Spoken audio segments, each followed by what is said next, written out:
কি ঘটলো জগদ্ধাত্রী ধারাবাহিকের আজকের পর্বে তাই জানবো এই ভিডিওতে। ভিডিওটি লাইক দিয়ে সম্পূর্ণ দেখতে থাকুন।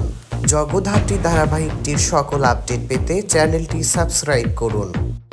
জগদ্ধাত্রী ধারাবাহিকের আজকের পর্বের শুরুতেই দেখা যায় যে ছদ্মবেশে একজন ব্যক্তি তার স্ত্রীকে নিয়ে হসপিটালে আসে।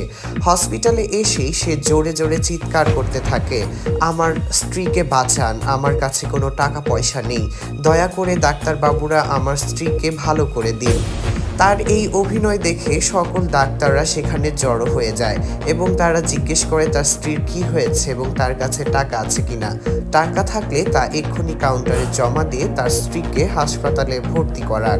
ছদ্মবেশে হাসপাতালে যাওয়া ওই ব্যক্তিটি হলো কৌশিকী মুখার্জির সহচর। সে জগদ্ধাত্রী এবং কৌশিকীকে সহযোগিতা করার জন্যই ছদ্মবেশে হাসপাতালে যায়।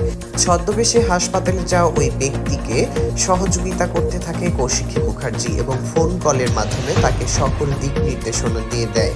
এরপর একজন নার্স এসে ছদ্মবেশে হাসপাতালে যাওয়া ওই ব্যক্তিকে নিয়ে যে গুন্ডারা জগদ্ধাত্রী এবং তার সন্তানের উপর আক্রমণ করেছিল তার কাছে নিয়ে যায় এবং মাত্র 5 মিনিট সময় দেয় তাকে ওখান থেকে সরিয়ে ফেলার জন্য। এরপর জগদ্ধাত্রীকে ছদ্মবেশে থাকা ওই ব্যক্তি যখন ওই হত্যাকারীদের কাছে নিয়ে যায় তখন জগদ্ধাত্রী এবং ওই ছদ্মবেশে থাকা ব্যক্তি হত্যাকারীর মুখের অক্সিজেন মাস্ক খুলে দেয় এবং কিছুক্ষণের মধ্যেই ওই ব্যক্তি মারা যায়। এদিকে এই ঘটনা চলমান থাকাকালীন সময়ই সকল পুলিশ এসে হত্যাকারীকে খুঁজতে থাকে এবং রুমে প্রবেশ করে দেখে যে হত্যাকারী মারা গেছে।